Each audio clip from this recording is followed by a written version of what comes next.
Hi, my name is Laurel Brauns, and I'm a reporter with the Source Weekly. Today I'm here with Eileen Kiely, who's running to represent Central Oregon in the state legislature. Eileen, could you introduce yourself and tell us about why you're running? Thank you. Hi, I'm Eileen Kiely, and I'm running to represent you in Bend, Redmond, Sun River, and Tumalo. And I am a mom, a veteran, and I was a financial executive for one of the largest manufacturers in the world. I learned a lot of important lessons in those jobs that I think need to be applied to the legislature. One of the most important lessons I learned is if you really care about something, you know it because it's in your budget. We have too much of people talking about what they support, but when it comes time to vote for the budget, we don't see the support. And it really matters what we do, not what we say. My job is to represent the people of Central Oregon, first and foremost, and to fight for the needs of our working families, because that is what supports the economy of Central Oregon, and that's who I plan to fight for. What is your take on how the state is handling the coronavirus response? And what do you feel the state legislature's role is as it continues on? Well, I know there's a lot of controversy about these things. And the governor has taken a lot of hits for requiring this. But in reality, this takes the pressure off of our businesses. You know, the most important asset of any business is your employees, and you want to protect them.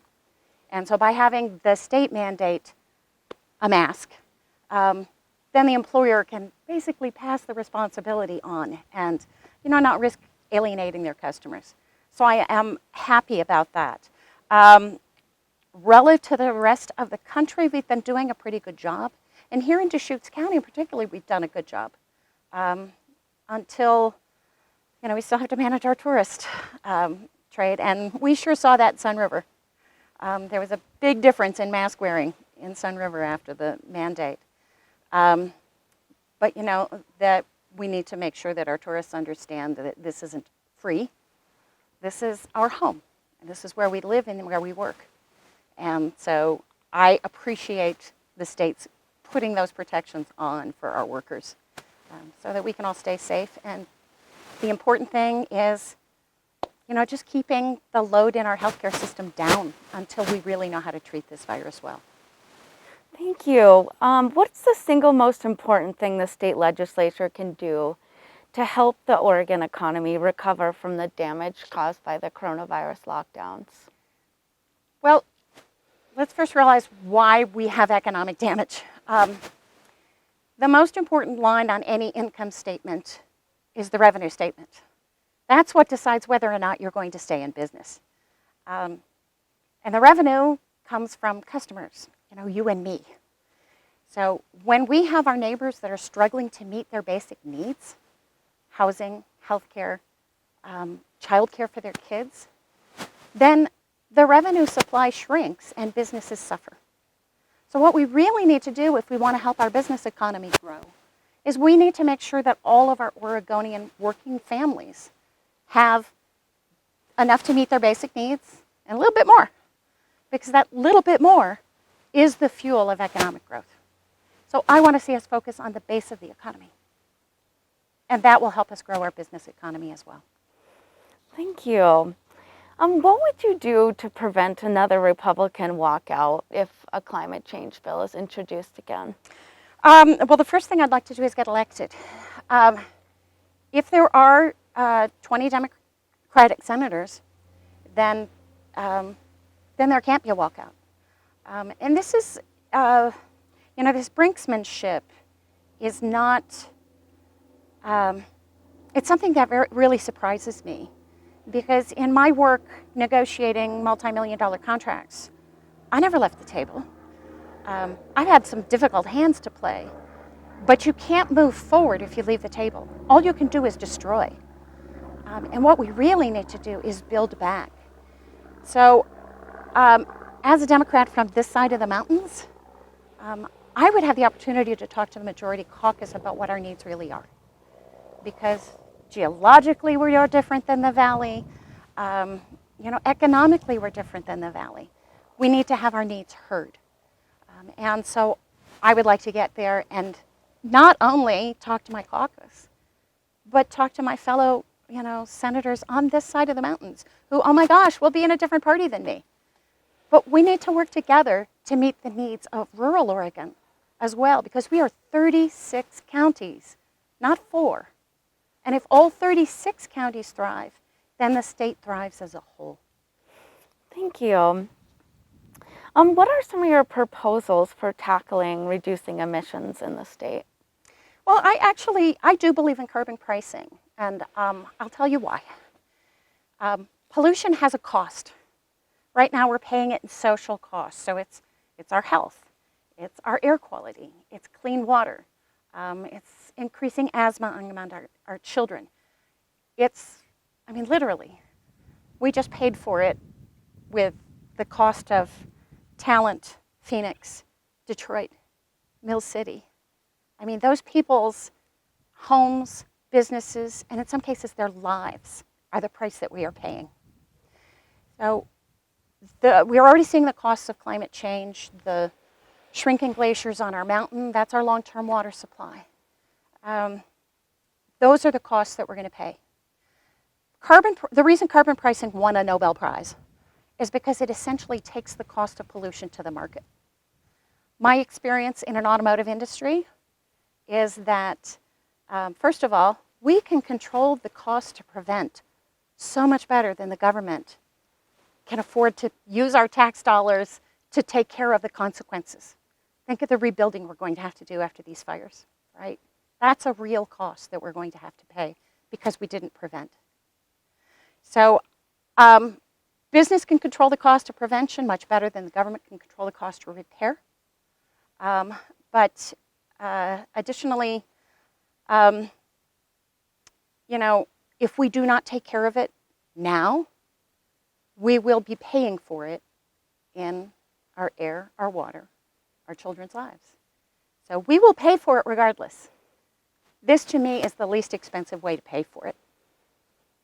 Thank you. In light of the series of bills that passed during the last short session, in response to the police brutality protests, what do you feel, do you feel the state has done enough to address police accountability, or should it do more? I think one of the most interesting bills that was passed was the bill about binding arbitration. Because as you know, I support unions, and unions support me. And I learned that from my business experience. But we had a problem in particular that the public is outraged about, that when discipline goes to an arbitrator, that the arbitrator, under the current system, could find that, yes, that individual misbehaved, but no punishment required. The arbitration bill is changing the negotiating procedure. So it allows the union to self-police, for lack of a better word. So they decide ahead of time what is appropriate actions for different misbehaviors. And that is agreed to ahead of time. So then, in the event of an appeal and it goes to the arbitrator, obviously if the arbitrator says, no, this bad action didn't happen, then the punishment or penalty is, or corrective action is abandoned. But if they said, yes, this is the incorrect behavior, then the union has already agreed that that is an appropriate solution, corrective action for that particular behavior. So I felt that that was a very positive way, because I think it's really important that we call out our friends as much as we're willing to call out somebody that disagrees with us. Thank you.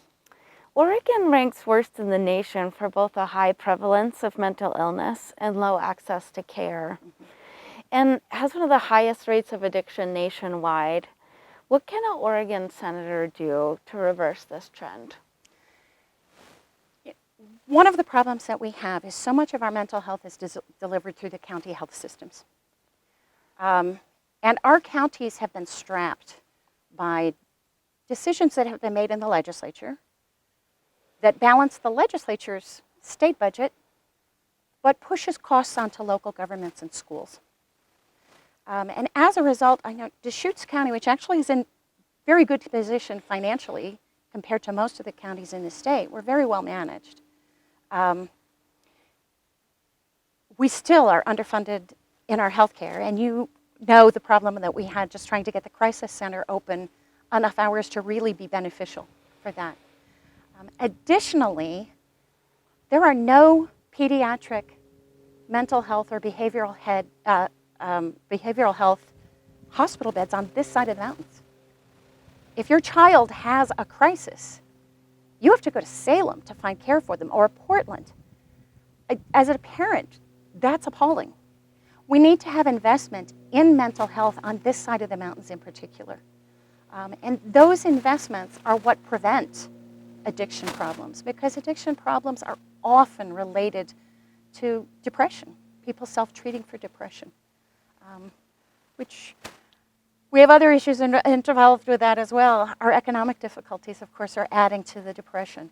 So it's several things. The economic, dealing with what working families need to help prevent depression in the first place, and then providing more treatment at the local level. Thank you. What will you do to support and fund affordable housing in Oregon? Many things. A lot of what we do for affordable housing right now is actually bonding. So it's important as a state that we maintain our economic health so that we can maintain those bonds, because that's where a lot of our money comes from. And a lot of the rest of it comes from federal. I think it's really important to understand how serious the homeless problem is in rural Oregon. If you drive downtown Portland, you'll see homeless people on Broadway. Here, our homeless people tend to live on public lands where we don't see them. So our problem is more hidden. But with the crisis that we have right now, I have talked to people who are homeless, people who are afraid they're going to become homeless, and people who are afraid because homeless people are moving into their neighborhood because the crisis is going larger. It does take money.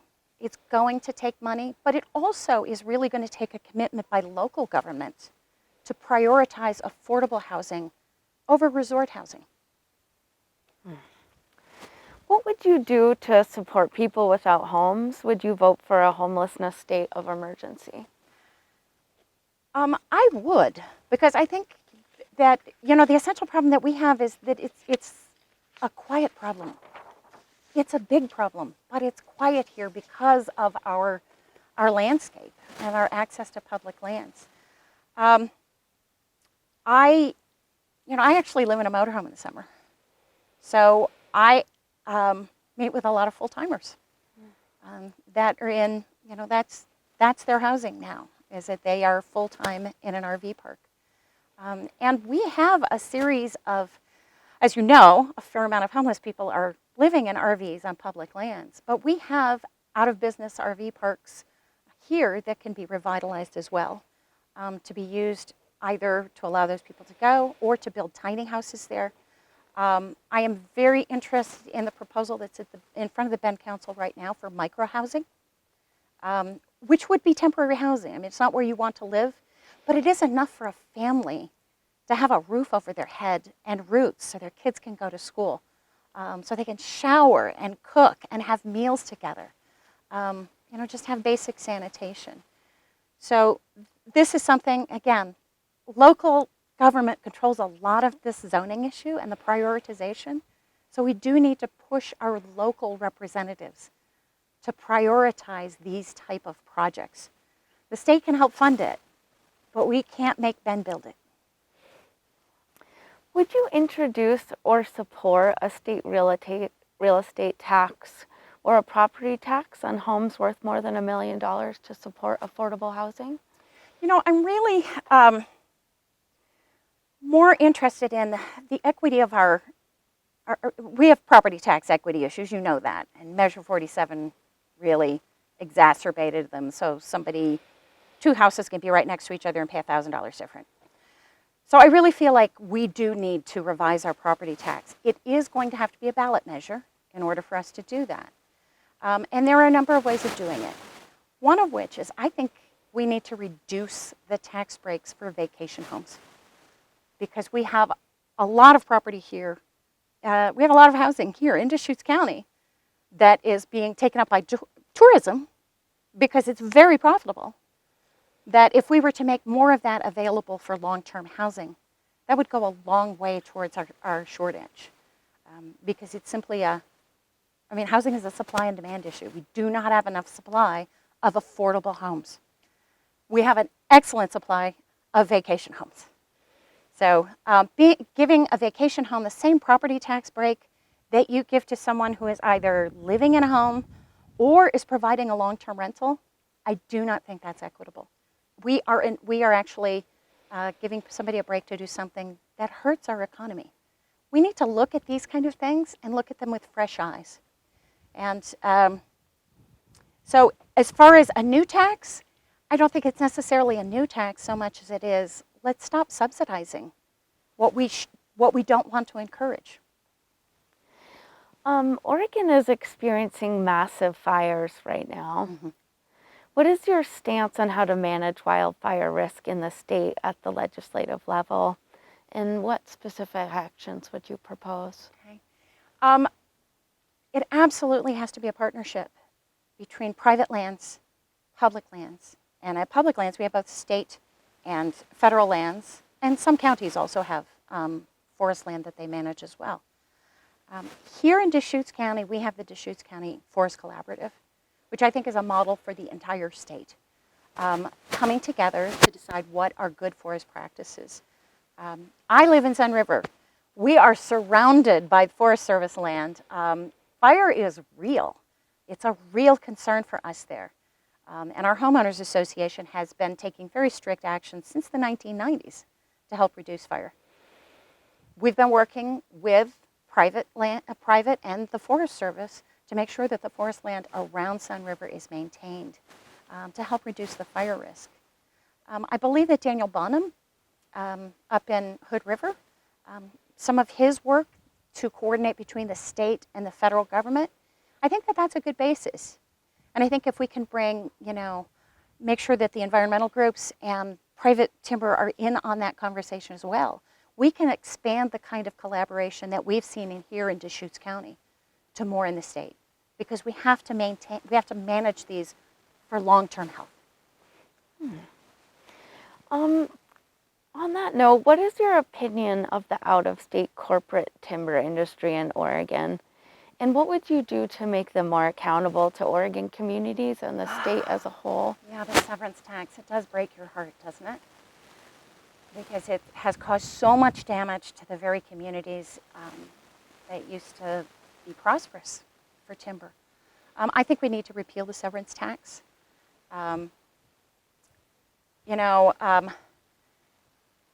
So this land was reclassified as agricultural because of the way it's done, and it's a very efficient and effective model for growing Doug fir timber,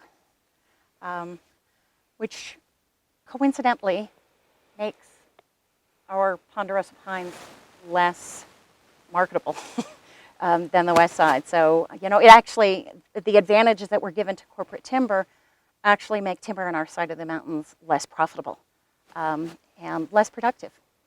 So I would roll back those severance taxes because I think they give an unfair advantage, and they have seriously damaged the timber towns that depend upon timber. And it's an absolute shame to see,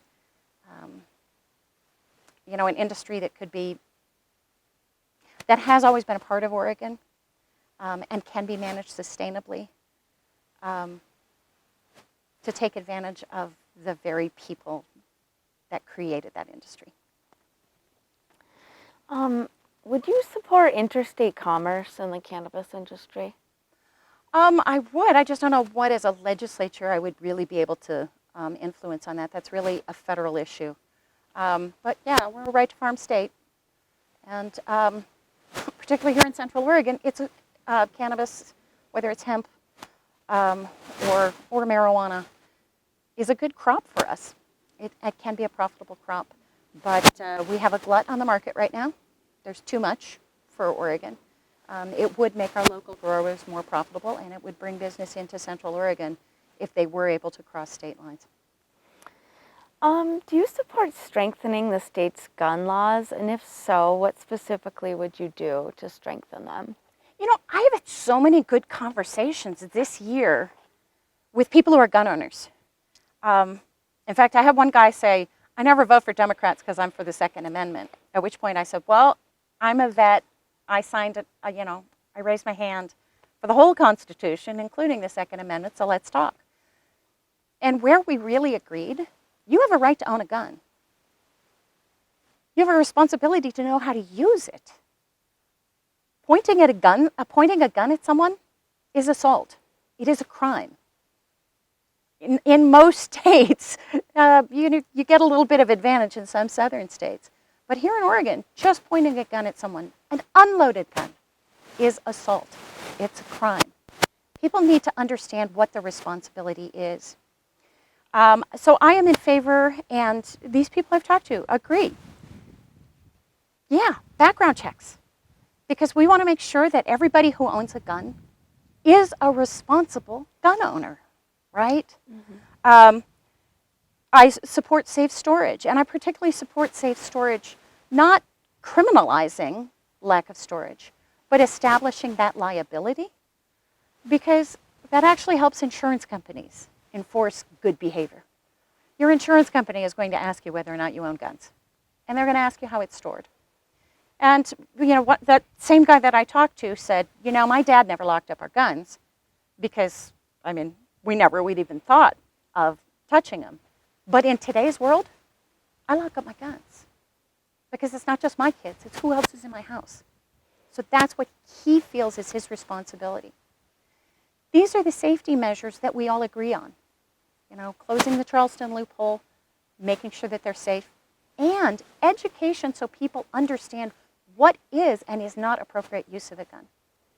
Because pointing a gun at another human being, except in direct self-defense, is against the law.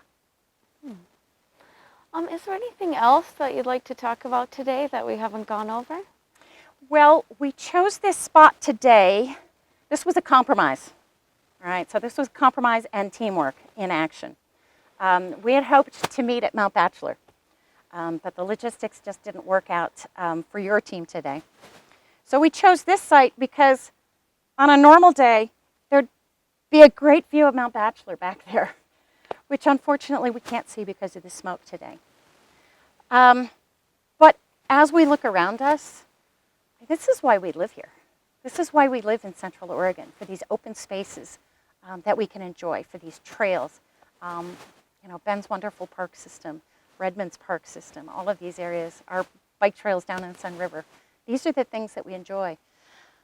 Mount Bachelor is my first love in Central Oregon. Once I skied Mount Bachelor, I thought, this is where I want to be. That was my first visit to Sun River, was skiing Bachelor. And it's where my daughter took her very first ski lesson. The mountains have really drawn me to Central Oregon. So South Sister right there, that was my first mountain climb lead, which, if you know me very well, probably won't surprise you to know that that was my second climb. So my first climb, I followed up on Mount St. Helens, where I now work, and my second climb was leading that. But yeah, it's about the mountains.